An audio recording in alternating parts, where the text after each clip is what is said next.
we were not being represented and not being admired for our beauty, if we felt like that as Black women, why would we want to do that to other women? Amen. Why would we now need to make other people downplay their beauty so that we can feel, no, that's not how it works. I don't need someone with blonde hair and blue eyes to downplay their beauty because I know my beauty. Do you understand?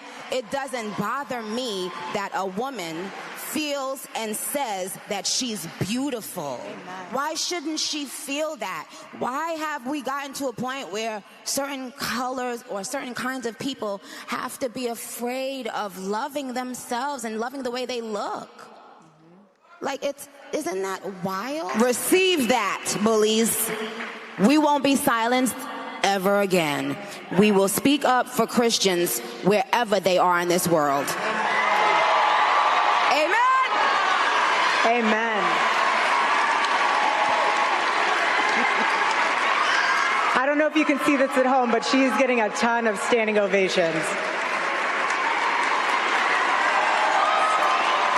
I love you guys so much. Thank you guys. So why now have you been involved with speaking about politics? What was kind of the turning point for you? Yeah. What was the turning point? Well, I just got tired of being pushed around. Yeah. Sometimes you just get tired of it, and then you realize, wait a minute, I have something inside of me that's stronger than what's out there. That's right. So when you've had enough, you realize, wait a minute, why do I even care about these people and what they think? Who are they? They don't even know who they are. So I'm not going to back down anymore. I'm not going to back down ever again. Amen.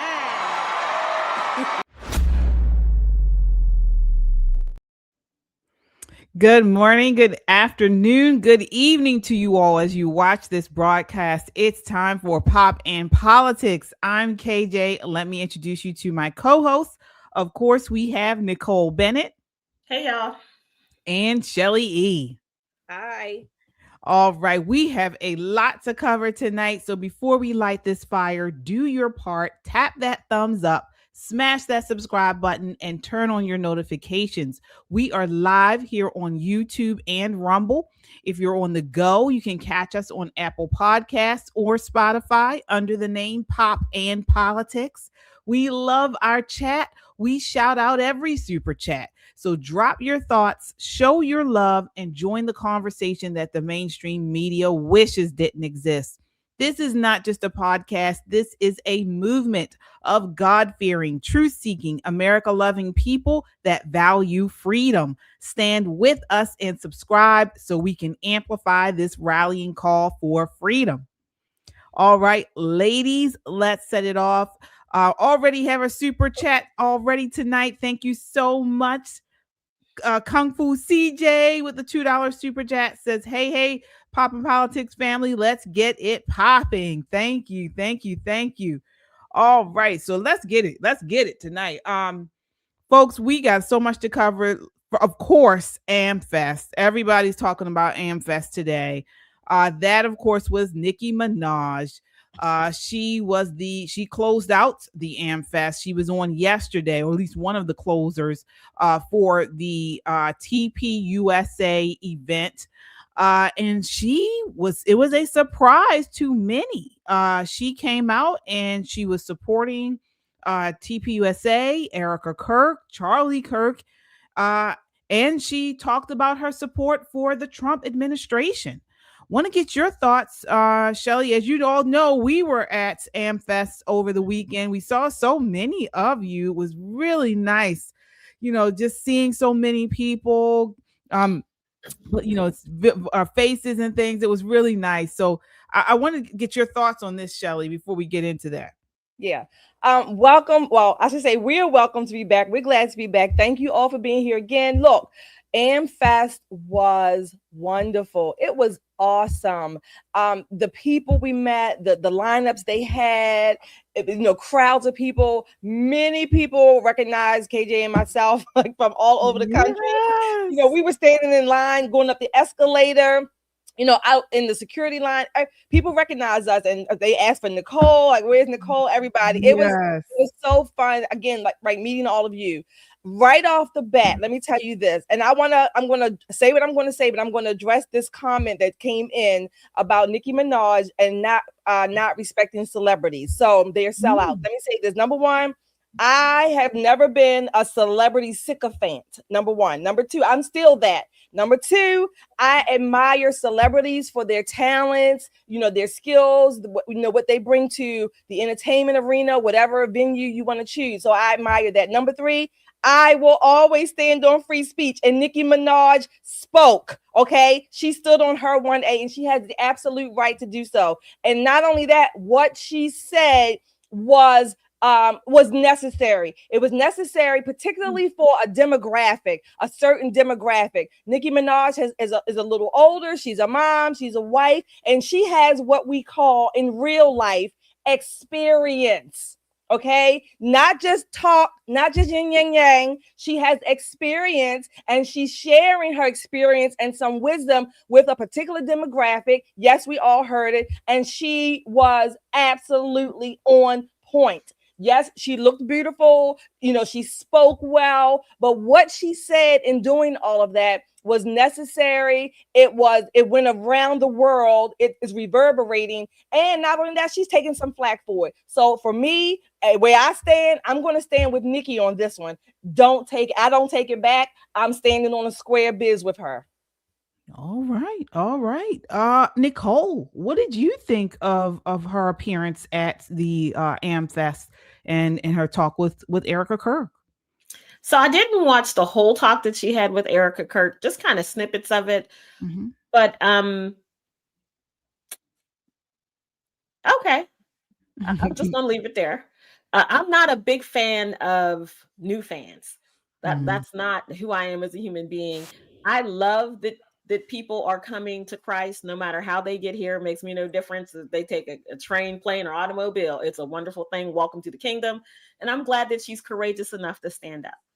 I'm very grateful for that. Because Shelley has a point that she's speaking to a particular demographic, one that traditionally will not go to Amfest, right? So hopefully it did reverberate and it hit those corners. And of course, they're going to drag her. Any Black person that aligns themselves with Donald Trump automatically has a target, so to speak, on their back. But I think it was courageous of her to stand up. If this is really what she believes, I think it's a good thing. Yeah, I thought it. I mean, again, who knows? We don't know these people in their personal lives. Right. But I will say, I thought one thing she said that sort of stuck with me is when she said that she's decided to speak up because she was tired of being pushed around. And that really hit home for me because I felt like she was saying, within her industry, within Hollywood, the culture as a Black woman, because she's always had little snippets of I won't say conservative, but she hasn't been one of the ones that's been lockstep with the Democrat Party when she's talked about politics. In the past, she has said little things that kind of I wasn't surprised. I really was not surprised to see her there.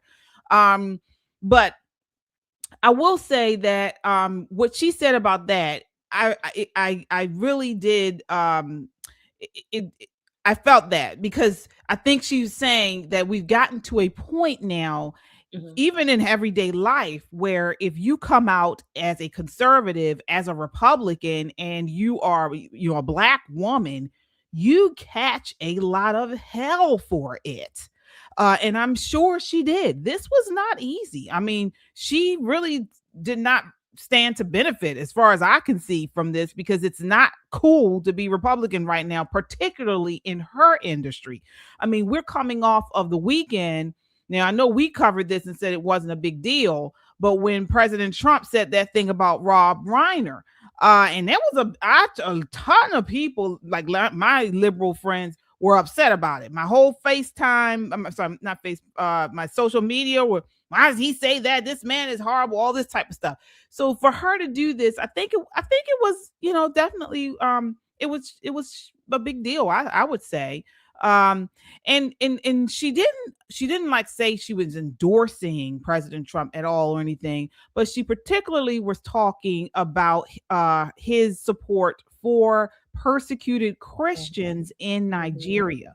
Take a look at this next clip. This is her talking a little bit about her faith and why she thinks it was important to speak up now. This is clip 4.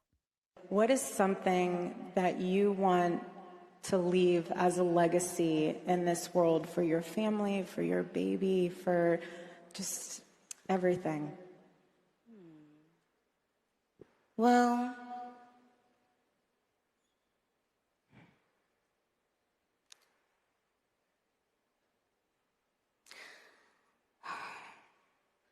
that it's okay to change your mind.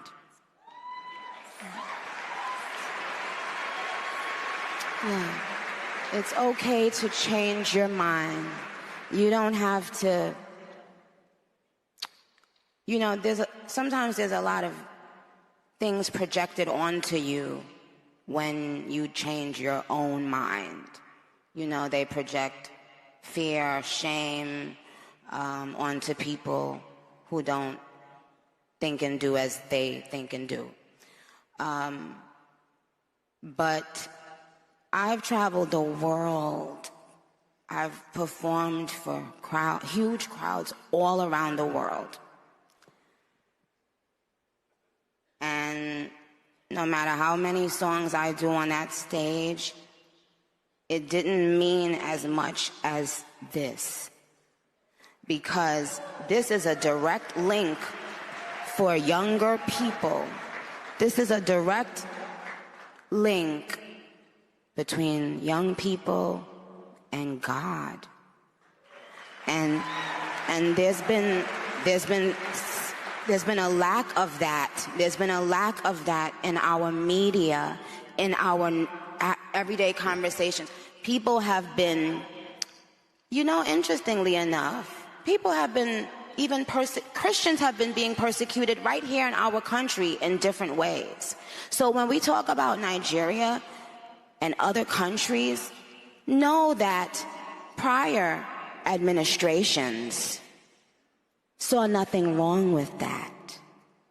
And that's what was wrong with them.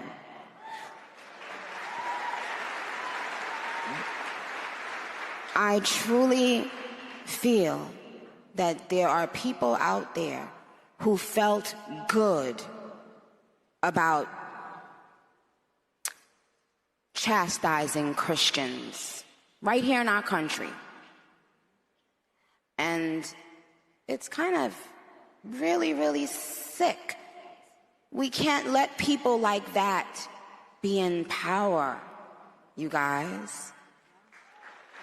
That's the truth. I can sugarcoat it and laugh and kiki, but the truth is, I am here today to tell you guys that. We absolutely cannot let people who have a problem with us worshiping God, we cannot have them in power. We cannot have them in power. Wow. Okay. You heard her there. Shelly, what are your thoughts? Yeah, again, absolutely. Nicki Minaj, I'm going to say it again. She has experience. She has lived experience, as we want to call it. Not only that, I love the way when Erika asked her that question, she paused. And I love the way she took a few seconds to really get her thoughts together and to say what she wanted. There was no rush. She wanted to say it emphatically and then, back up whatever she was saying.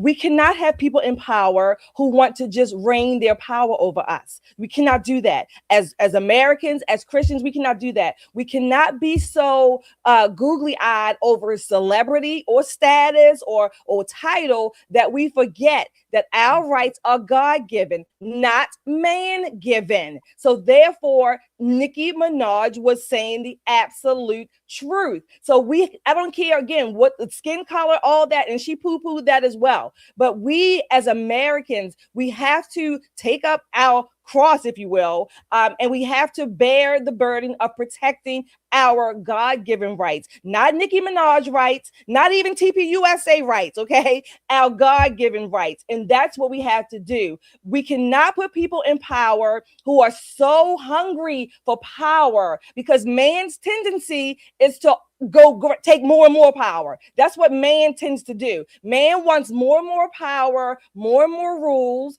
and we cannot have that. Not only that, her secondary point is that we cannot be so caught into this social media wide eyes that all we see on social media is the end all and be all. No, it's not. We cannot keep putting people in boxes, or the boxes that we think they should be in, and when they don't fit in those boxes, we have a problem with them breaking out. That doesn't work that way. She was absolutely correct about projecting your issues, if you will, onto others. And I'm going to add this, particularly through social media, because many of us today, this is all we do. Social media. I'm not talking about like podcasting, but all we do, we think everything on social media is it. No, these are real people with real lives living in real time, and we need to wake up. I applaud Nicki Minaj. All right. Nicole, what did you think of what she said in that exchange? I like that she picked her words very carefully.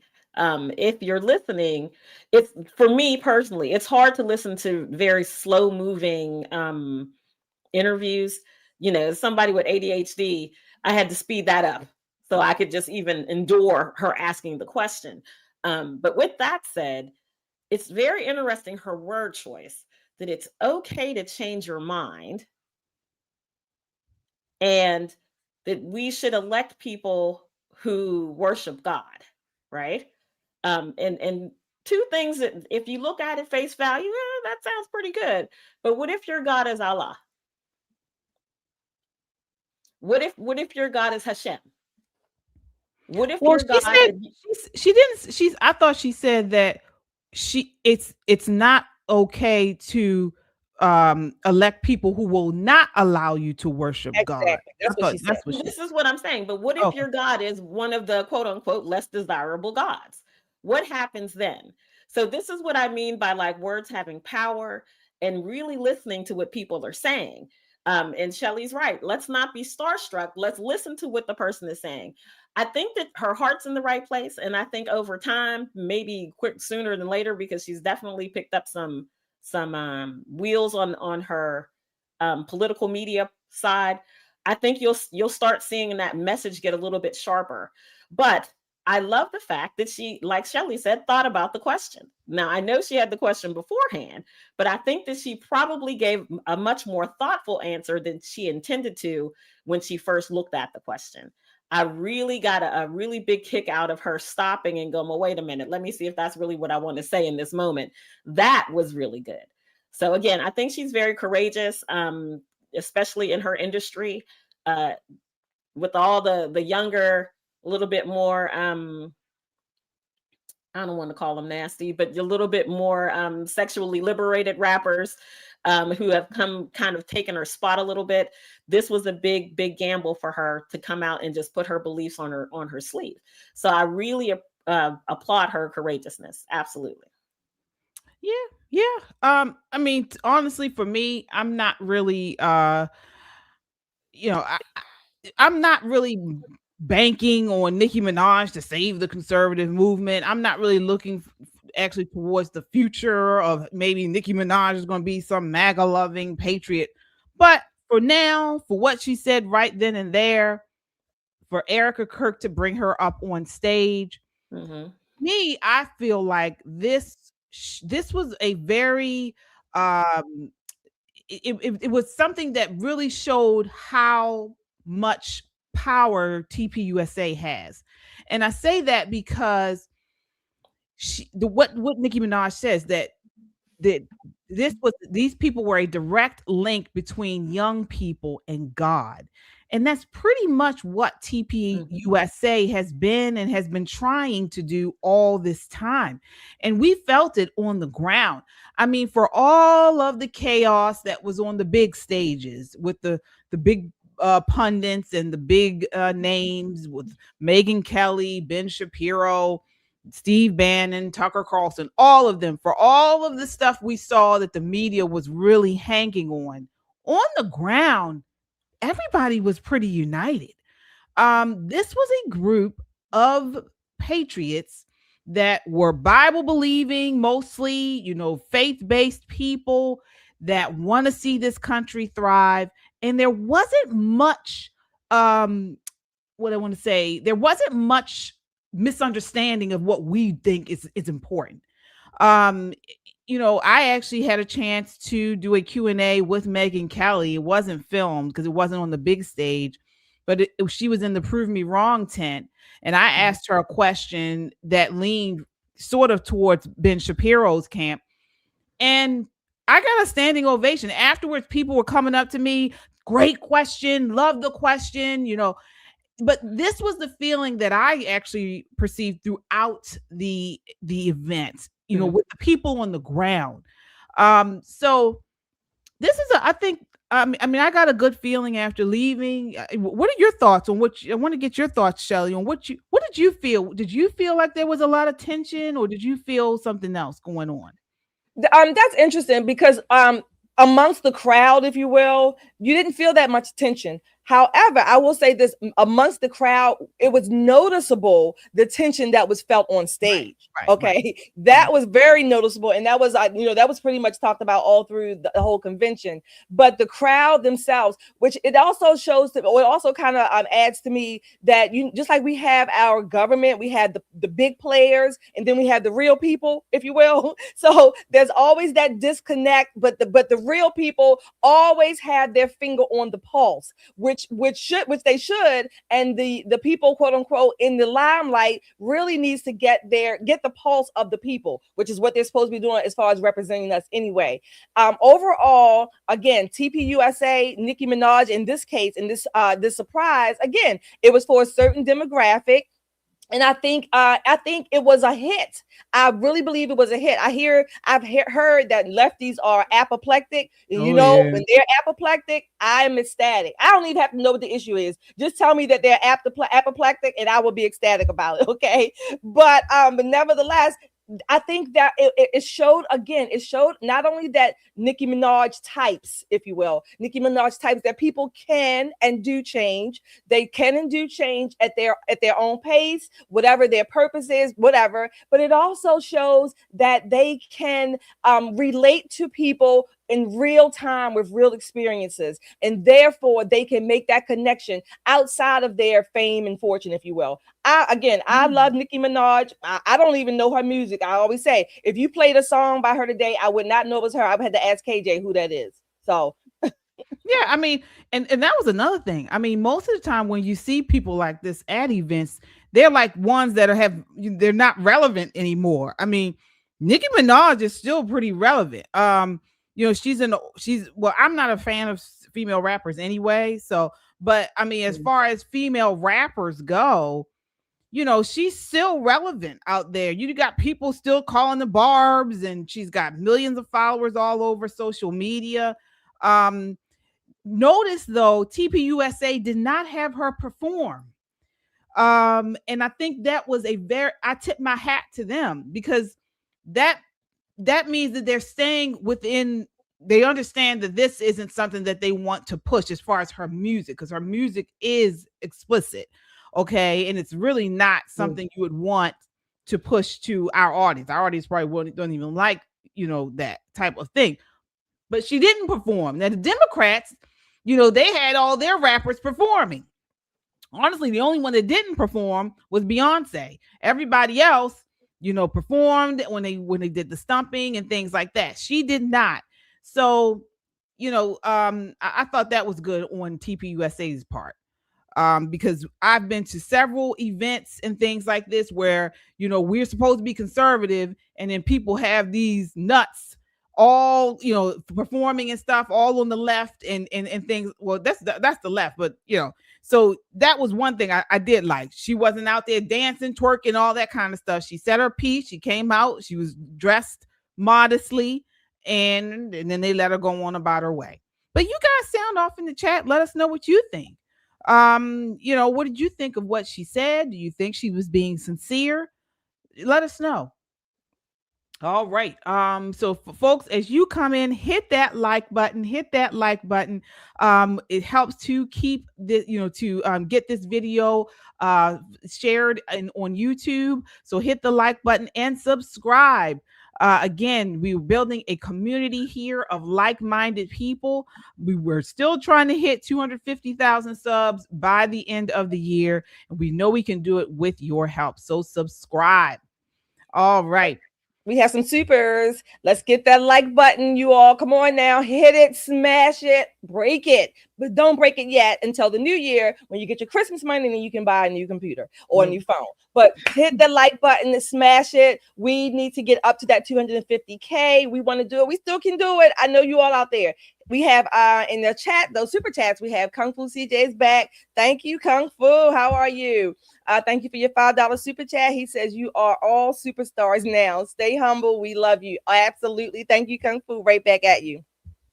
Kung Fu CJ again with your $2 super chat. He's asking, did Bryson Gray perform? No, he did not. But interestingly enough, it's interesting you asked about him because we talked to Topher Music, and I asked Topher about Bryson Gray, how he was doing. Hadn't seen him in a while, but he said he's fine. So we did talk to him, and we had a few pictures. I think they're on Instagram. KJ and I probably posted them. But it's interesting that you asked about him too, Kung Fu. Thanks for that.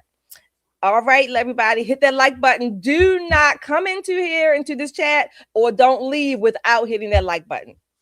All right, absolutely, folks.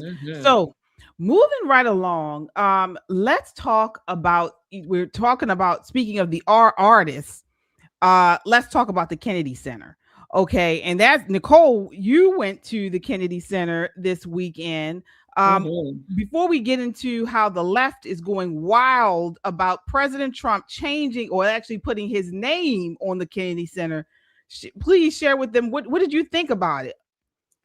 Well, it's the same old Kennedy Center. It's just on the front of the building, it says the Donald J. Trump and the John F. Kennedy Center for Performing Arts.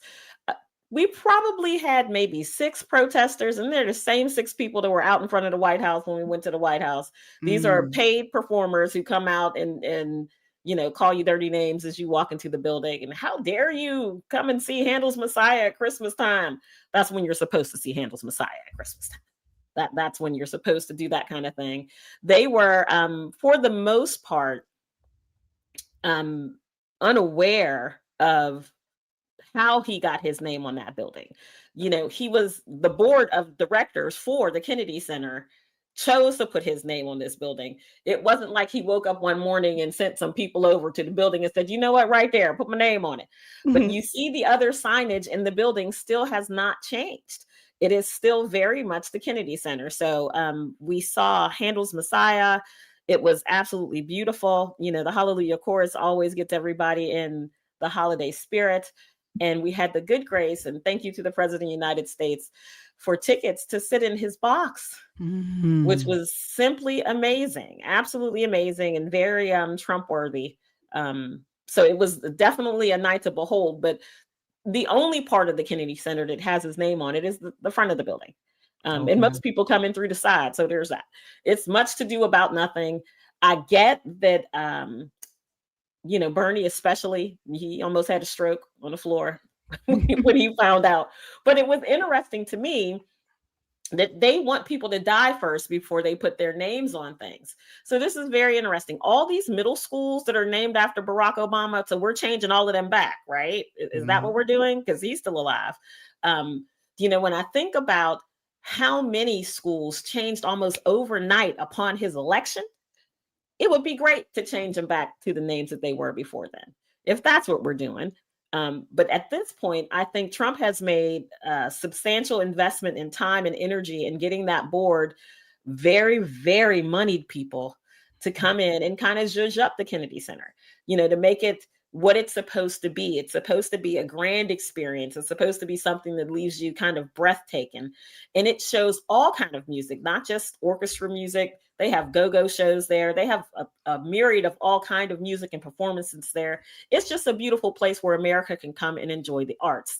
It doesn't really matter to me whose name is on the outside. I think we're always going to call it the Kennedy Center because that's what it's been day in and day out. I did not see one picture or bust or anything of Donald Trump in the building. It's still the John F. Kennedy Center. Big bust of John F. Kennedy, huge bust of John F. Kennedy there, and bust of other political dignitaries throughout the buildings. But it's a wonderful place. If you guys have never been, invest. Come on out and enjoy it. All right. Well, here is a leftist losing his mind over the renaming. This is clip 2. Take a look. Feeling like democracy died today. This is history happening today, and we should all be shocked that a felon, a convicted felon, and a thug, and by all means a grifter, has just stuck his name on top of a national monument. This is a desecration. He was there. He was one of the protesters, right? I recognized the scarf. So he was standing next to the guy who had on he had these like big plastic placards. This is the same guy that called me white trash at the White House. He was there. It's like the same old folk over and over and over and over again. Yeah. I wonder how much they get paid per event. Oh, I wonder yeah. what that check looks like. Right. Wow. He should have been an actor there. Because, I mean, Shelly, did you hear what he said? Feeling like democracy died today. Yeah. I'm shocked that at his age, he's still shocked about foolishness like this. Okay. It doesn't mean anything, hill of beans one way or the other. Like you said, Nicole, is going to always be known as the Kennedy Center. You know what? President Trump, I'm shocked that he still doesn't understand that sometimes President Trump just likes to, troll these people and get them riled up. It's absolutely irrelevant whether his name is there or not. But to me, it's just funny. I think, I don't know, we had that clip, Jim what's his name? Jim Acosta out in front of the center talking about this was the Kennedy Center. This was basically a sad day. And this is absolutely asinine. These people had nothing to do. Go and enjoy your show. He has the time to go out there and protest Trump's name going up on the wall. But yet, just whatever. This is just, it's foolishness. It's just foolishness. Foolishness. Of the highest order. And President Trump knows how to stick to them every time. While you getting that clip, KJ, I'm going to go ahead and read the super chats. Let's see. Who do we have? Producers. Come on. We have Kung Fu CJ again. Oh, I'm sorry. We had the Scrapping Beauty. Hi, Scrapping Beauty. Thank you for your $5 super chat. She says, everybody can change. Blessings to those who show vulnerability, like Nicki for a betterment. Absolutely. Thank you, Scrapping Beauty. And Simply Asher B, thank you for coming back again. Thank you for being a member of our Freedom Seekers Club and for your $10 super chat. She says, Merry Christmas, ladies. Merry Christmas, Asher B. And Merry Christmas. You're right. Everybody make it an effort to just say Merry Christmas. Merry Christmas. Someone says Happy Holidays, say Merry Christmas. Or, Hanukkah, I think, is over. I think it is. But, Merry Christmas. Or Happy Holidays. Happy Christmas Day or Happy Tree Day. Merry Christmas. Just do it. Just do it. Just to make them upset. Yeah, definitely. All right. Let's take a look at this Jim Acosta video. Not sure. Do we have that video yet? This is insane. This guy is a nut. All right. Let me see here. Okay, here we are. Oops. The Kennedy Center by putting his name on it. And he just needs to understand that, first of all, he can't do this single-handedly. Only Congress can authorize a change of name to the Kennedy Center. But yet he doesn't care about the law. He doesn't care what is appropriate. He's gone and vandalized the Kennedy Center, which is, we should note, the John F. Kennedy Memorial Center for the Performing Arts. It was named after President Kennedy after he was assassinated. Donald Trump should show some respect for that. But of course, he doesn't do that. And, this is what needs to be said. We, the American people, are not going to call the Kennedy Center the Trump Kennedy Center. Just like we're not going to call the Department of Defense the Department of War, or the Gulf of Mexico the Gulf of America. We, the sane, rational American people, are not going to go along with that. So Trump can act like a child. He can be a vandal, put his name up on all of these buildings, but it's not going to change what the rest of us do in response to what has been a childish and lawless administration. You know, what a potato. Really? What a potato. Wow. He really went all the way in. He went to, wow. Well, he was one of the first reporters that Trump called stupid in Trump 1.0. So, you know, there's a little bit of history there, but I can tell you, no one's really paying attention to that. This Handel's Messiah has been sold out for a very long time, the National Symphony Orchestra at the Kennedy Center. Everybody inside had a great time. Even the protesters, when they came in to use the restroom and security let them in to use the restroom, they seemed to enjoy the warmth in the facilities. As then they went back outside and was fired up about it. You know, the board of directors for the Kennedy Center decides that. That's not a congressional thing. And so Acosta, who's usually wrong, is wrong again. But what really, really, really chaps me, that burns my biscuits, is I was okay with just calling it the Kennedy Center, but now I think I'm gonna call it the Trump. You know what? I think that sounds better. Let's add the Trump to it. Absolutely. Did you notice how few? I think that same protester was in the background when he was. There's only like what 2 or 3 people out there. There was 5 all night. There was 5. Okay, exactly. That's how much. That's how important this is, even for people who supported Trump. This is how important it is, right? Look, I was okay with calling BWI, but we had to add Thurgood Marshall a number of years ago. I mean, BWI Thurgood. That's just too long. Most people still just call it BWI. And guess what? Last time I checked, Thurgood Marshall look like us, but I still call it BWI. Go in, you put it when you do your little flight connections, and you have to put in BWI. You don't type in BWI Thurgood Marshall. You type in BWI. Even the airlines make it short for you. Okay, so get a grip, Jim. You're just apoplectic, and when you are, I am ecstatic. Now, I did do a little research here. So I don't know how true this is. According to ABC News, President Trump does need congressional authority or approval to change the name of a federal building. Now, he can change with the halls within, like anything inside the building, like he can rename the halls or something like that via the board. But apparently, unilaterally, he can't fully change the name. It does have to go through Congress. This is per ABC News. So let me ask you this. I don't know. The Kennedy Center, is it considered a federal building, or is it's still a private foundation, a private building? So I don't know. I'm just saying. I'm not sure about that. Well, to the best of my knowledge, it's a privately held entity on public land. That's right. I don't know how they cut that thing, but let me tell you, when you roll up on it, you see it. The Donald J. Trump and the John F. Kennedy. It is there for the world to see, whether you come by train or boat.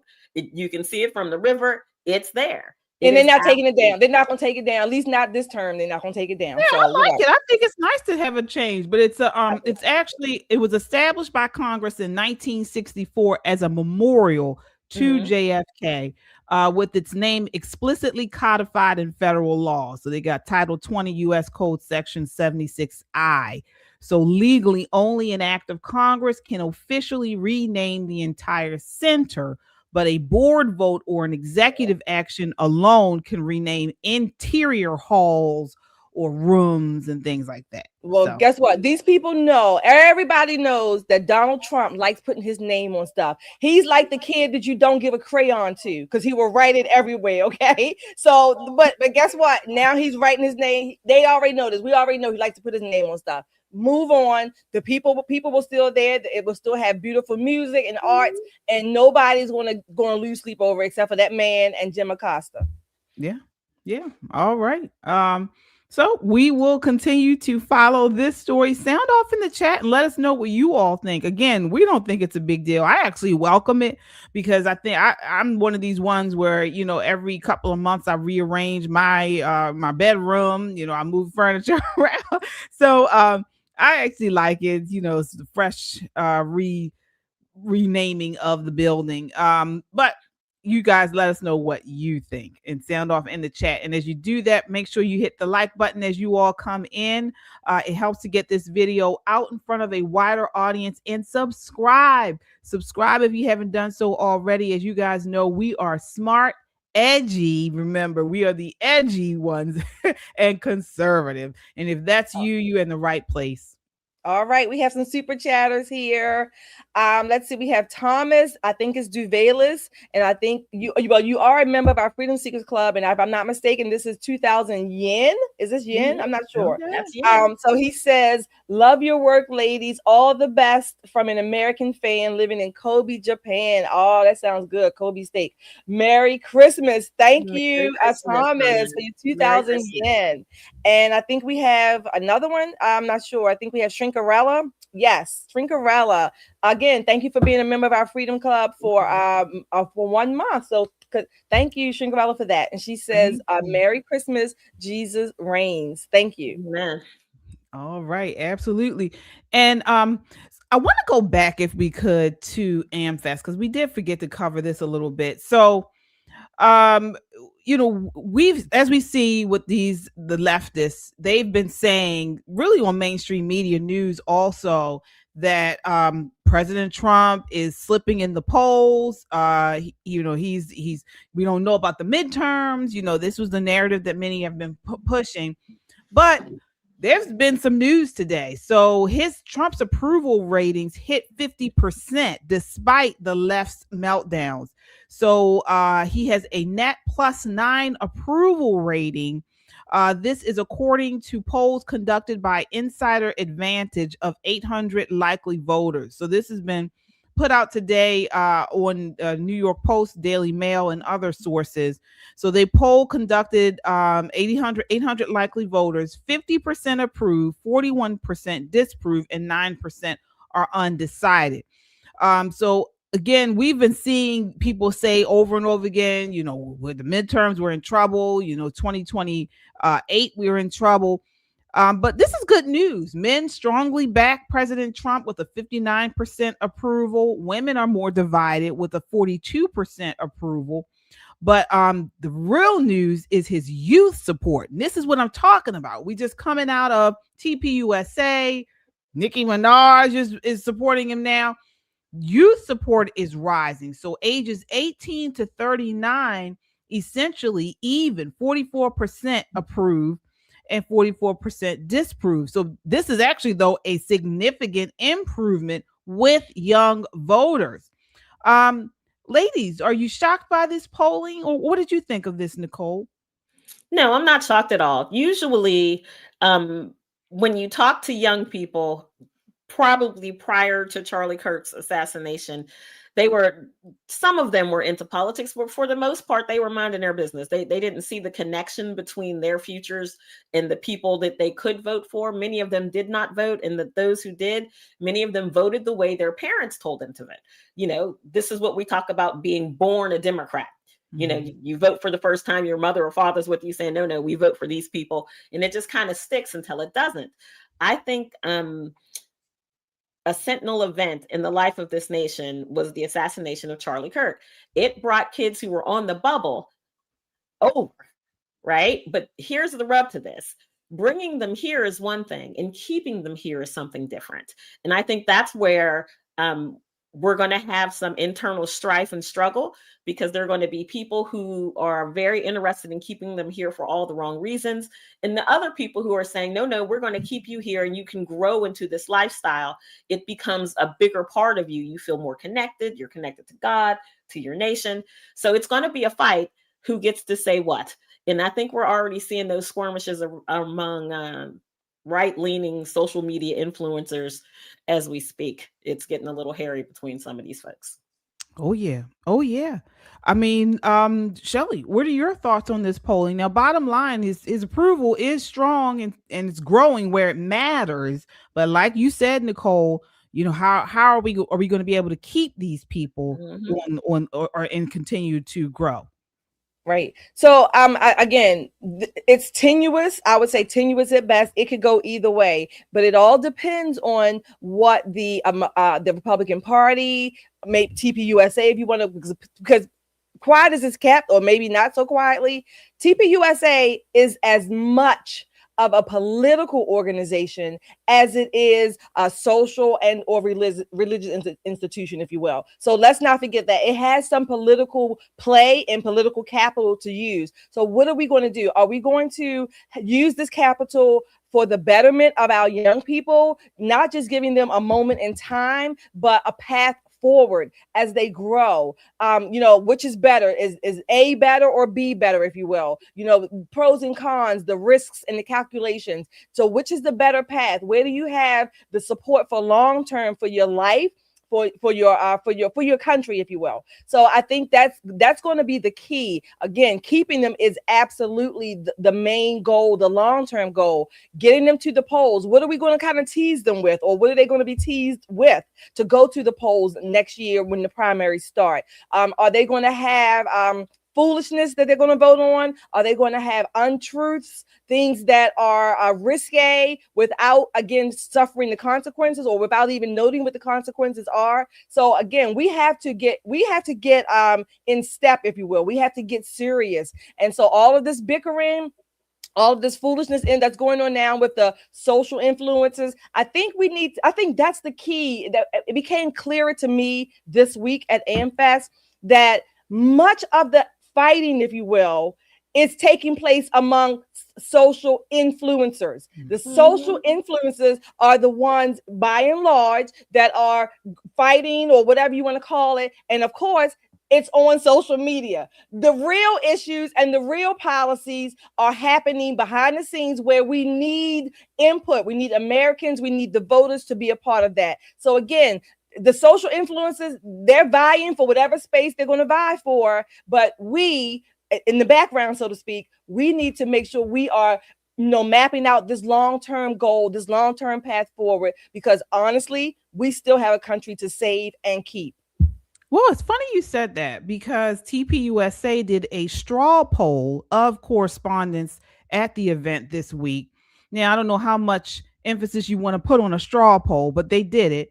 And here we have image 3. So the poll asked a question about how attendees view Israel. Now, we know this was been like a hot button issue between Tucker Carlson, Ben Shapiro, Candace Owens, which they have large platforms and they're larger than life pundits in the conservative movement, at least on social media, online, and so on and so forth.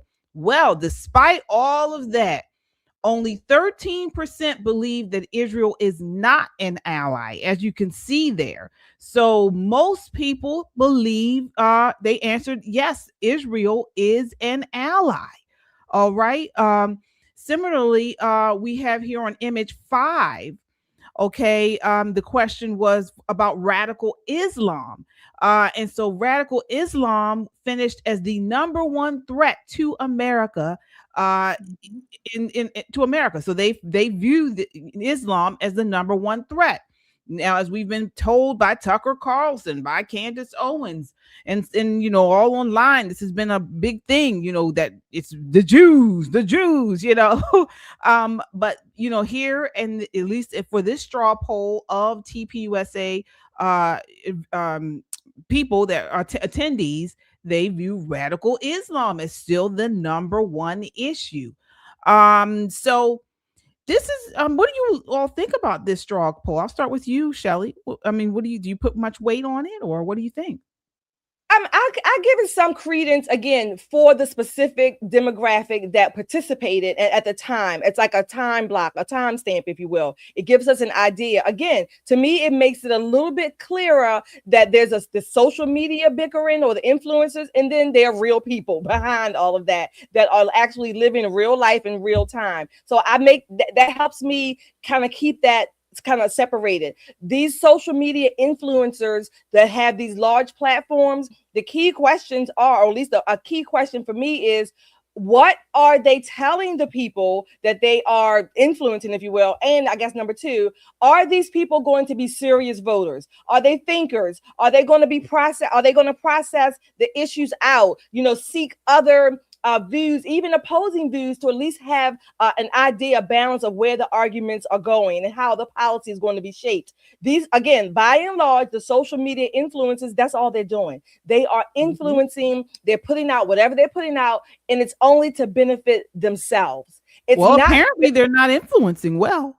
maybe they're not, but what they're doing is they're only really ultimately benefiting themselves. They're getting the clicks, they're getting the algorithms, whatever. Fine, there's a space for that. Obviously, there's a place for that, but that does not mean that they have the hold on, again, real people living real lives in America for the long term, for the good of their families, for the good of our country. They're not doing that. They are just causing chaos in the social sphere, if you will, the social media sphere.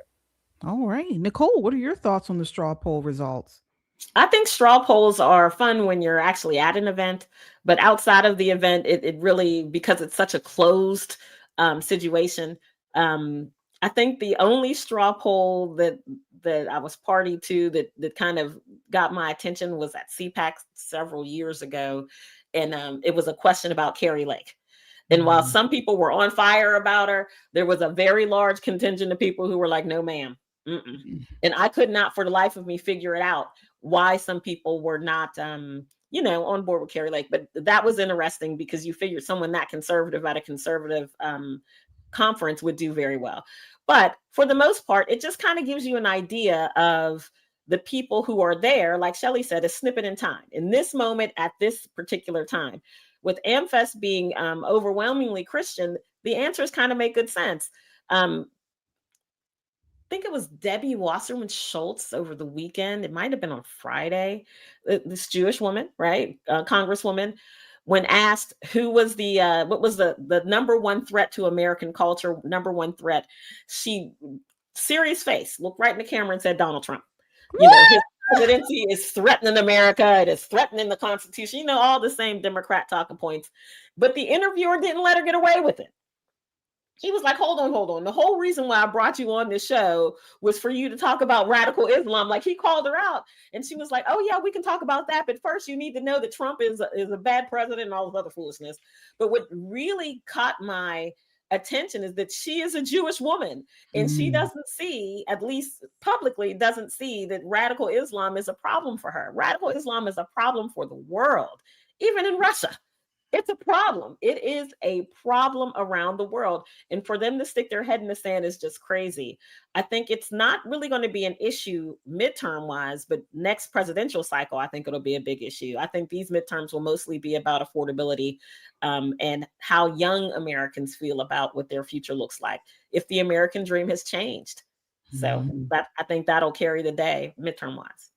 Yeah, absolutely. I agree with you both on that. Let's see here. What do you all think in the chat? Sound off. That's actually a good question. What do you believe right now is the number one issue facing Americans? I can't believe she said Trump. Look, and then double down on it. She was so ignorant. She was so ignorant about it. And I'm sitting there, and she looks Jewish. I don't mean to like typecast her, but if you thought of a Jewish woman, it would be her. Right. Kinky curly hair. We have the clip, Nicole. Let's take a look. This is ridiculous. This is how delusional these people are. They are nuts. Here, we have the clip. Let's take a look here. All right. Let's see here.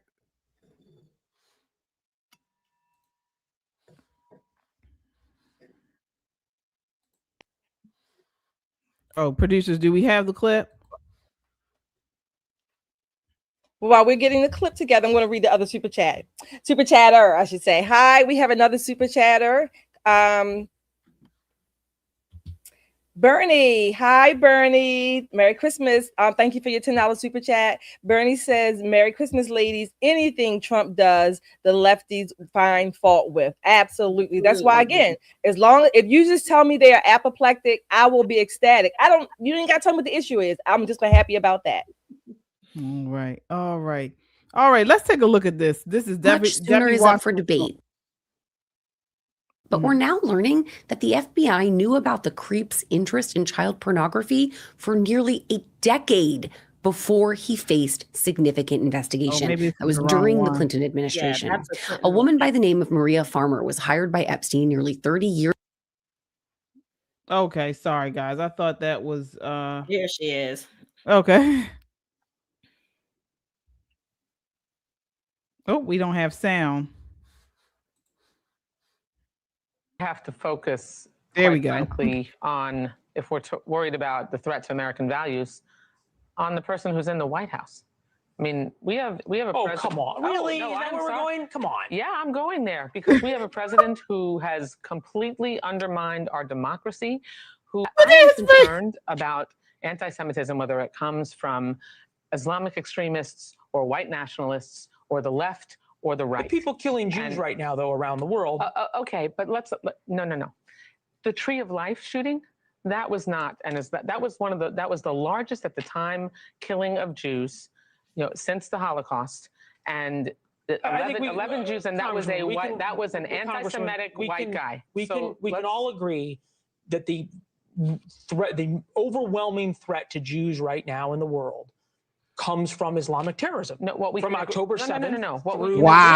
What we can agree on is that there is overwhelming anti-Semitism, and that young people are growing up in this country. Many young white men are growing up in this country who believe that Jews are the problem for everything. And you've got to no. Leland, as a member of the Jewish community, I really ask you to let me finish my one as well. But here we go. Right. Thank you, Leland. It is absolutely unacceptable to just oversimplify the problem with anti-Semitism right now and paint it with a broad brush and say, you know what? If we just deal with radical Islam, then Jews are going to be fine. No, we have a president of the United States who supports white nationalism, who has he had dinner with Nick. Okay, but I'm thinking about who is marching. But hold on, but who is marching? Is minimizing Tucker Carlson's anti-Semitism. You know what? Let her go. Let her go in the hands of these pro-Palestinian, anti-Israel nuts that we've seen all throughout New York, all on college campuses. Let them have her, and let's see what she feels like, if she still thinks President Trump is the one who is the most to be feared or the biggest problem for Jews right now. Now, let me just say this. There is an issue with white nationalism. Okay, there is. And when I say that, I mean not white nationalism, white supremacy in the form of anti-Semitism. There are some out here that are, they are anti-Semitic. It's no ifs, ands, or buts about that. But President Trump does not represent that group, okay? And so for her to say that is just, it doesn't even make sense. Nicole, what are your thoughts on that? I was once on a flight with her, and it was very interesting. Florida, the flights are crazy. Just like people sitting on the floor waiting, you're waiting. You're just kind of hanging around waiting. And she had like all of this security presence. Now, no one, probably me and one other person, her staffer, knew who she was. But she made such a big stink about being there. It's like, look at me, look at me, look at me. I'm not saying this woman's a pick-me, but she's one of the people who, if given the opportunity to say something that would raise her media presence, she would. Mm-hmm. And nothing would do that more so than a Jew saying that radical Islam is not a problem for her. Mm-hmm. It's a really ridiculous premise from someone who ought to know better. However, I will say this. Anything that she can do to get her name in the media and keep it, ever present, because the only thing you hear coming out of Florida now is Byron Donalds. Byron this, Byron that. Between Byron and Shady Grady, they got that state locked up. You know what I mean? Media-wise. So I get what she's trying to do. It's just unfortunate. And it's not going to age well for her. It really is not. That's going to be a hard thing to sell back home. Yeah. Shelley, what are your thoughts there? I didn't know Debbie Wasserman Schultz was still around. I mean, I didn't think she was dead, but I thought she was just home baking, matzo balls and things like that for her grandchildren and for the celebrations. So, was that anti-Semitic? Whatever. Anyway, But I mean, she's irrelevant. She's irrelevant, and as you can see, she's a little cuckoo. Okay, no way, shape, or form. I don't care how much you don't like, maybe even despise or hate Donald Trump, TDS.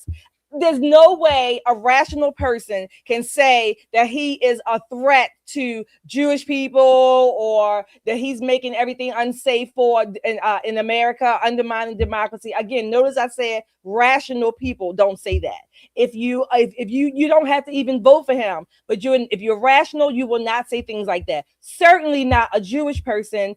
After October the 7th, I don't even know why Donald Trump comes up in your thoughts as being the number one persecutor or threat to Jewish people. So again, she needs to go back to Florida, wherever she's from, and just go and bake breads and matzo balls for your grandchildren. Just take your hiatus, take it gracefully, and go. Just go. I mean, she's irrelevant. All right. Folks, sound off and let us know what you think. What do you think is one of the main or number one issues facing Americans today? Sound off. All right. All right, we have a couple of super chatters here again. Dallas. Hi, Dallas. With your $5 super chat, it says the left claims Black Lives Matter, but want to silence Nicki. How ironic. Yeah, right. There you go. Kung Fu CJ, you're back. You're getting all the karate chops tonight. Thank you for your $2 super chat. He says Schultz is a descendant of the tribe of Dan. Okay. All righty. Well, she can just go and again, la in Florida and do whatever she's gonna do. All right. Thank you for your super chatters. I think we have one more. A righteous perspective. Yes. Thank you. Thank you for your $20 super chat. This one says, I don't know how to pronounce it. I'm going to say TOWL''S. Tolls or towels are the biggest threat to the U.S. and it's not close. Peace, ladies. I have no idea what that means. So I'm going to put it in the chat. Spell it out for us. Thank you for your super chat. Oh, thank you. Thanks for watching Righteous Perspective as well. Guys, he has a YouTube channel here also. Definitely check him out if you haven't done so already. A Righteous Perspective right here on YouTube. He provides conservative content. Great channel to watch and subscribe. All right, while you're there, subscribe here too, folks. Right here, Pop and Politics. Again, we have a goal to hit 250,000 subscribers by the end of the year. Please go ahead and subscribe. He has confirmed it means tired old white liberals. That's what I never would have got that one. Yes. Yep. Yes. Them in the awfuls. Yeah. Tired old white liberals. Yes, indeed. So I agree with you there. All right. But not speaking of, but let's change gears a little bit, folks, and talk about a somewhat sad story. So have you guys been following the viral news story of the Pennsylvania bus driver who was fired over what they called a racially insensitive sign she posted on the bus? Want you guys to take a look at this next clip and let us know, do you think she should have been fired? This is clip 1. I do care. I care about a lot. Caring is exactly what Diane Crawford says led her to serve the Juniata County School District and subcontract with Rohrer Bus. I don't know what else to do. I get Medicare and Medicaid now and SNAP. I had to go on antidepressants because of this. Crawford says her contract with Rohrer Bus came to a halt on February 1st after she put up this sign which read, "Out of respect to English-only students, there will be no speaking Spanish on this bus." I didn't mean to be racially insensitive or anything like that. Crawford claims she never got to explain that the sign was put up to encourage safe and respectful behaviors and was directed at a bilingual student who allegedly had a history of riling up other students. I didn't know if he was bullying somebody, telling them to do something they shouldn't do. How do you keep control of your bus if you have no control? All right. So she put a sign up that said, "Out of respect for English-only speaking students, you must speak English on the bus." and got fired. Before I get you guys, I got to say, this is an issue in America. Why is this even an issue? Why? This should be the number. This should be a natural response rule. But she got fired over it. This is ridiculous. This is, folks, I'm telling you now, if you agree with this, if you think this is an issue, we have lost the country. We have lost it. It's gone and it's not coming back. If this becomes an issue in the United States where someone who demands people speak English is fired. Shelly, what are your thoughts? All right, so here we go. I agree with you, KJ. And I'm not going to say but. Let me say this. No, she should not have been fired. No, it was not, quote unquote, racially insensitive. Okay. I think she just had a lack of judgment. That's all. Putting the sign up again. I'm not saying that I agree with in that loony leftist culture is what I'm saying. She put the sign up and they're going to say it was racially offensive. No, by no way, shape, or form should that woman have been fired. And I agree with her. I believe her. She was not trying to be racially insensitive. She was, trying to again get the students or whatever to speak English, whatever. I get all of that. All I'm saying is that in that environment, in that loony culture, she should not have put the sign on the bus. What she should have done was told the students to speak English. I'm just giving some examples. Speak English. Let's talk so we can all understand things like that. That's all I'm saying. No way, shape, or form should she have been fired. Not only that, on a national level, a national demographic, a stat is that school bus drivers are in short supply right now. So why would you even fire one for something as minor as this? This is not even an offense, if you will. It's that the liberals or the leftists who run that county or in charge of the school bus division, they are leftists. They are the ones who are anti-American. So again, and I get it. Some people are saying, well, you can't force people to speak English, particularly on their students on their own time in their personal conversation. I agree. Shut up. I agree. You can't force people to speak English. I agree with that. But she should not have been fired. I agree that she should not have been fired for some other reasons that she should not have been. But it was a mistake. It was an honest mistake.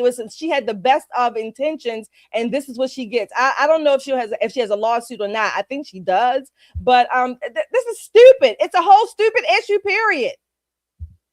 It's a shame. But yeah. Nicole, what are your thoughts on this? Should this be the rule or should it be an offense? So English is the official language of the United States as of March 1, 2025 by executive order of President Donald J. Trump. And he meant it, right? This particular county in Pennsylvania is where we call Pennsyltucky. It's basically a no man's land. When you think cities in Pennsylvania, you have Pittsburgh to the southwest and Philadelphia to the northeast, and everything else in between is a hodgepodge of cows and radios. It's a beautiful state. Don't get me wrong. I love my home state, but it's probably a private bus company that she worked for that was owned by somebody whose politics may be very, very blue. I just feel bad for her because, as Shelly said, she had the best intentions just to try to cut back on the shenanigans. But it just goes to show you how deep the tentacles of this immigration problem we have has reached into the heartland and said, no, I'm special. I speak a different language. So rather than all of us speak on one accord, you're going to have to learn my language. You're going to have to tolerate me. Now, personally, I have a medical practice and a place where many, many languages are spoken. And sometimes my waiting room sounds like a third world bus stop, except for the clucking chicken. There's all kind of languages flying around and people are, doing their thing.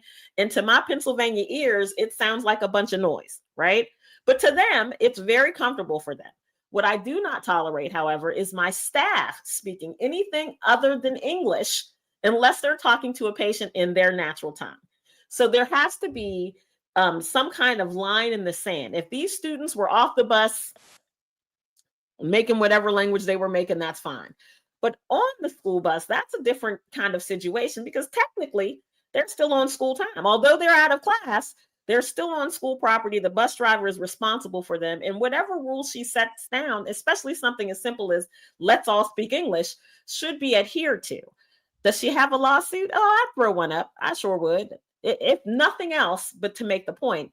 But to see her so heartbroken, about losing this job, it's just, it makes you wonder where that line has moved to, because if speaking English in the United States is a problem for the people that we've welcomed here to this nation, can we now stop welcoming people?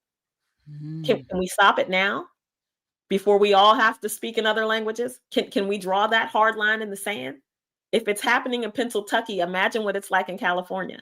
Imagine what it's like in other places where they have much larger groups of people. Minnesota, anybody got some Somali on deck? Because you're going to need it. Oh, yeah. We spoke to a couple people over the weekend that live in Minnesota. And one lady was telling Shelly that she used to live not far from Dearborn. Dearborn used to be a majority Black area, according to what she said. And she said now everything is, Islam, Somali. Everything is written in, I don't know if it's Somali or Arabic. It's in all other languages, everything. So folks, this is serious. It really is, because your culture is generally defined by language. So people connect in language, and that's how you form culture and community. And when we have a situation where we are an English-speaking country, and the language is getting taken over, this is in the Bible. We know this. This is how they cause confusion when the language was made. All different languages would come up. We got to push back against this. We cannot allow somebody to get fired for requiring or requesting people speak in our native tongue. This is ridiculous. You want to go ahead with Shelly? Oh yeah, I'm sorry. I thought you were done. Okay, we have another super chatter here. Kung Fu again for your $5 super chat. Thank you so much. He says Revelation 2:9 and 3:9 speak of those from the tribe of Dan. Okay, everybody. Kung Fu CJ is probably going to be giving some Bible lessons on the tribe of Dan on his page soon, because he's been talking about this. But thank you, Kung Fu, for your super chat. All right. Yes, indeed, folks. Thank you all so much. And don't forget, folks, we have merch. We have a great merch store here. You can go to our YouTube page and tab over to store. You can get all kinds of merch. It won't be in time for Christmas, but definitely for the new year. You can get your shirts, your hats, your stickers. Our favorite right now is the Unapologetically American. Great shirts, great hats for you. You can get it in stickers, sweatshirts, t-shirts. And we are, as you can see, unapologetically American. So for certainly go on there and check out our store. It's a great way to support the channel as well. All right. So let's keep moving on here. Final news story tonight, another sort of sad one. You guys remember we covered it on here a while back, the story out in Las Vegas, a retired police chief, a husband and a father. He was riding his bicycle and was intentionally run down and killed by some teenagers. Brace yourself. We have the clip here. It is graphic, but this is what happened here. This is clip 5.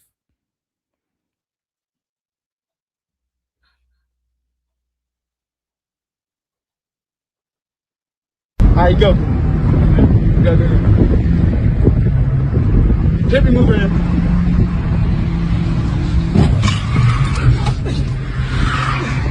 Bitch ass nigga!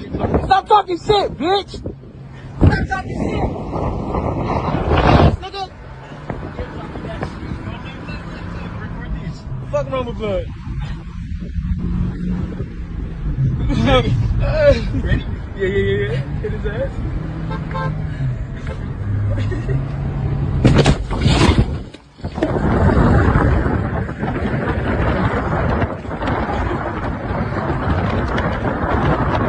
That nigga knocked out. Oh shit, we need to get out of here.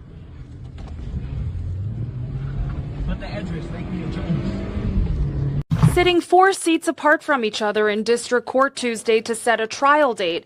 18-year-old Jesus Ayala and 16-year-old Jameer Keys were seen giggling, conversing, covering their faces from media, and flipping off the Probst family. How can you sit there after taking a man's life and act like such an entitled person? All right. So they have been found guilty. So they were sentenced today. I'm sorry, yesterday, I believe, to 20 years to life and 18 years to life, the maximum allowed. How did we get here, Nicole? When criminals laugh while killing someone, what does that say about the moral state of our culture? Listen, the moral state of our culture has been in serious flux since the early 80s, when it became passé to punish children, right? You're not supposed to spank your child. You're supposed to talk to them, and nowadays they call it gentle parenting, and you're supposed to take their slings and arrows. Hands aren't for hitting. But what was interesting about this case was the attorney for Ayala had made the argument that these two young men were too young to understand the consequences of their actions at 16 and 17. So the driver, of course, got 2 more years than the guy who recorded it, the passenger. But this wasn't the only person that they hit that day. They hit a car, a driver, they hit another person on a bike. It's not GTA. The person's not going to pop up and do this over again. They stole 4 cars. I mean, they were just a walking, talking crime spree. And the reason is because they had this, and you see it on TikTok all the time. But I'm a minor. You can't do anything to me. I'm a minor. You're going to smack me on the wrist and send me home to my mother. So these 2 young men are going to go to prison, probably do 10 years, maybe. Maybe they'll fool around and do all 20. Let's just, say things, the wheels come off the bus. What they're going to become are bigger predators. They're going to get out at prime time, robbing, stealing, and debauchery time. So I love that the widow of the retired police chief who was murdered is suing them both for the wrongful death of her husband and Hyundai. Hyundai, apparently, their cars had a key that would open every car, or some kind of defect that would allow people to break into their cars very easily. I don't know if she has much of a case against them, but knowing that these 2 young men are going to get out while they're still young men, attaching them for anything that they may get across the span of the rest of their life is a good idea. I just hate that we're not taking juvenile crime seriously in this nation, because this is what happens. This is what happens when there are no parameters. This is what happens when there are no repercussions. This is what happens when everybody gets a trophy. No one knows how to take a nail or sit down somewhere. This is ridiculousness, and it's costing people their lives and this woman's heartbreak. She says every day that she wakes up, she can't believe that her husband is not here. And this happened a couple of years ago. Right. So, Shelley, I want to ask you, should violent juvenile offenders ever be shielded from adult level consequences? Generally speaking, no. But I will say generally, because I'm going to couch it only in the case of murder. Okay. I have been for the death penalty for murder. I think the death penalty should only be used for murder. I'll say terrorism, under that category, if you will. Number one. Number two, a 17 and an 18-year-old is well aware of what he or she is doing, particularly in these violent crimes. That's number two. Number three, around the world, and certainly I would say traditionally or historically, the age of, what do you call it, age of majority or age of awareness, I forget, or was like 12 or 13. So these boys, young men, were 4 and 5 years far removed from 13 years old when they committed this heinous act. That's number 3 or 4, whatever we are. Number 4, this leads to the larger discussion that we need to start having as a nation, certainly as our state. Should juveniles, when they commit crimes, should they be put to death? What should be the punishment? These two young boys or men or whatever they are now, they are given 20 and 18 years. It's not even life without parole, from what I understand, which means, like Nicole said, they could get out in less than 10 years. They had other crimes that they have been committing. I did not read, at least not yet. I did not even read that they got sentences separately for those so that the sentence time could be extended well beyond 20 years. They were apparently given the maximum that they could be given, which is 20 and 18 years, all because by luck of the calendar, they were 17 and I think 17 years old when they committed this crime. Yeah, 16. So, 17. Right. 17-year-old, I think they should be put to death. I think they should be put to death. That crime, to me, it was not even a second degree. It was first degree premeditated because they had done it in other crimes.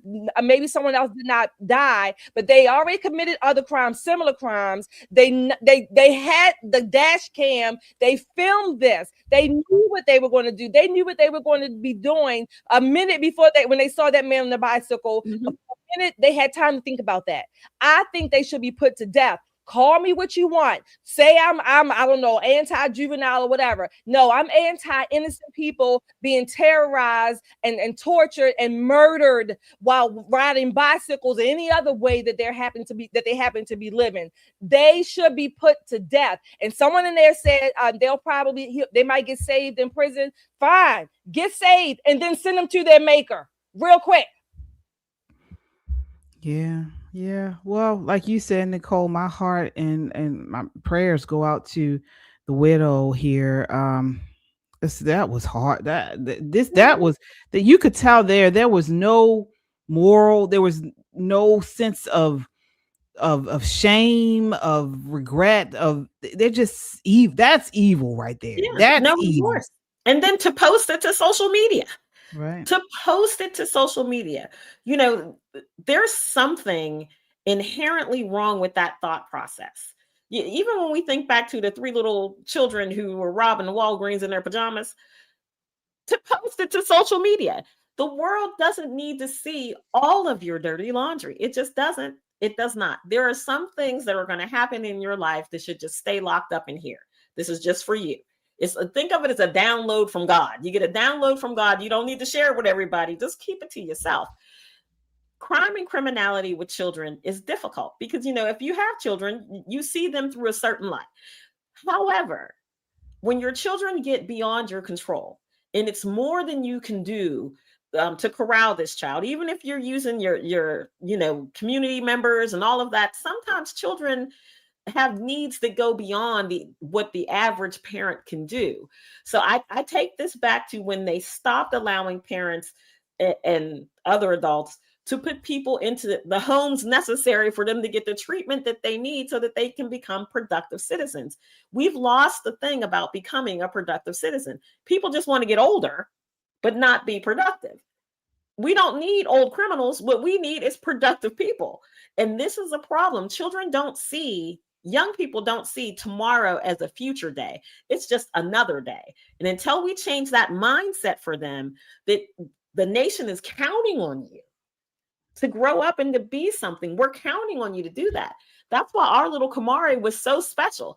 Kamari had this sense of, this is just the beginning for me, and I'm going way, way higher, and I'm doing so much with my life. We need more young people to see the world through that lens. I think that's probably going to be the greatest challenge of our generation, is making sure that these kids stop seeing the world as, random and live their part of it. That's what's going to make the difference in our culture. Yeah. All right. Well, folks. Oh, go ahead, Shelly. Yeah. I would say we have a few more super chatters, but all right, here we are. Thank you, Kung Fu CJ again. Kung Fu, thank you for your $2 super chat. He says, "I bet they get saved while in prison." Sad. They very well may. People. Again, I'm going to say this. I'll say this. I want you to hear me clearly. Whether or not a person gets saved should not be a condition of whether or not they get the death penalty. Mm-hmm. Call me what you want. That's my point. That's my thought in my never to be humble opinion. Chadwick, I'm sorry, the voice of reason, something DeAngelis with your $5 super chat says, thank you for removing this trash from the streets. Yes, let's remove it. And like we do with trash, we remove it from the streets and then we go and bury it at the dump yard. That's what we need to do with these guys. The voice of reason, again, thank you for your $5 super chat. He says, I am pro-life. I am pro, death as well. Yep. Yeah. Thank you for that. Thank you for your super chatters. Hit the like button, you guys. We are almost done. KJ is going to have some comments right here, but hit that like button on your way out. Hit it, and subscribe as well. All right. Yes, indeed. Yeah. All I was going to say is we got a special treat for you all. We're going to be back on tomorrow, Tuesday at 9. What was it? 9 at 9 o'clock. We will be on tomorrow night at 9 p.m. So please come back tomorrow night. We're going to talk to you right before Christmas and spend the Tuesday night with us at 9 p.m. Eastern Standard Time. All right, folks. Again, thank you all so much for watching. Quick final thoughts from you ladies. I'll start with you, Nicole. Final thoughts. Listen, I've probably been to 135,000 Christmas parties this season and can't wait to go to more. I'm loving it. I'm loving every bit of this season. And I hope you and your families are too. For some of us who have, had some loss, some recent loss, it can be tricky. So what I'm going to ask is if you had someone in your family who may have lost a parent or even a pet, check in on them. Check in on them because not everybody gets the Christmas, bug like I got the Christmas bug. I mean, I even got on my crushing it sweater for today. I've been wearing ugly sweaters for about 2 weeks now, but check in on people and make sure that they're okay.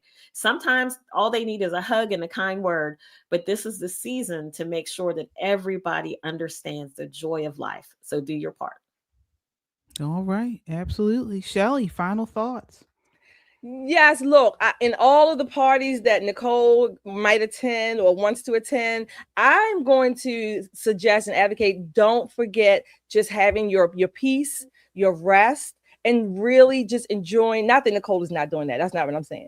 Really just enjoying the season. Again, sharing, get with real people in real time and having some real conversations. Hug somebody. I mean, a hug can go a long way. I mean, the simple things, they say as you get older, you realize the simple things mean a lot more. A literal hug, just calling someone. I got to call my first grade teacher who I still talk to. I still talk to her. So I got to call her and check on her and a few other people.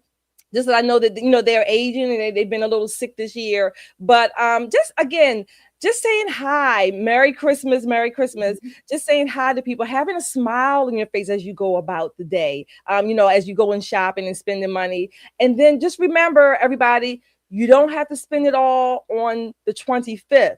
Like Martin says, for 50% off, the 26th, Jesus could have been born. All right. I had to throw that in there. All right. My final thoughts. I'm not going to do the holiday thing yet, because we're on tomorrow. But I will say that, and I'm kind of, people call me a little not hardened, but I'm not like a touchy-feely type of person generally. But I'm going to say this to you all tonight, to our chat, to all the viewers. I love you guys. I really do.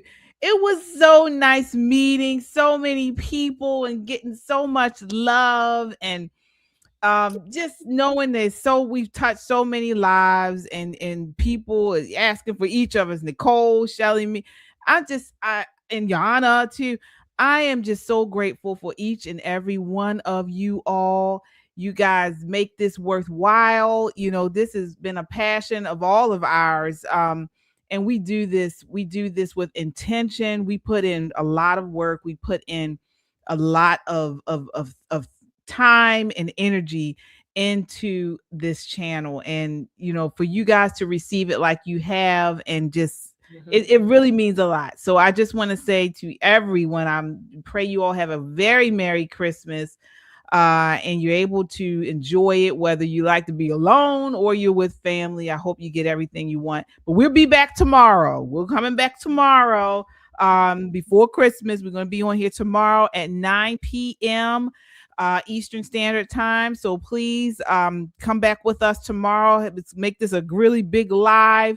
We're going to bring our panel back. Now, I don't think we're going to take people from the audience tomorrow, but we will have a panel of people on here. So definitely come back and watch, and we'll see you tomorrow night. All right. Again, thanks again so much, and count your blessings. I forgot what to say.